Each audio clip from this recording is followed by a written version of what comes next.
Today's video, we're going to see how to transfer money between Bluevine and external accounts. It's going to be a quick one, so let's just get straight into it.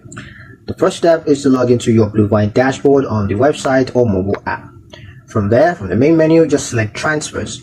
Now, first we're going to look at how to link an external account. So all you got to do is tap add external accounts and then enter the other bank's routing and account numbers.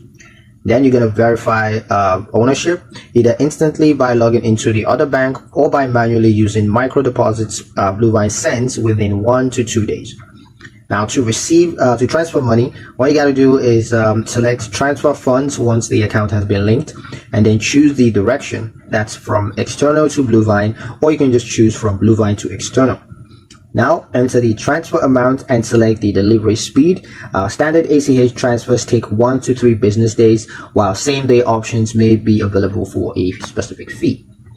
But once that's done, you can just review and confirm, and you can track progress on the transfers. And that's it. You successfully moved money between Bluevine and your external accounts. That's pretty much it for the video, guys. So if you liked it, hope you found the information here useful enough. If you did, like, share, and subscribe for more helpful tutorials. Thank you guys for watching, and I'll see you in the next one.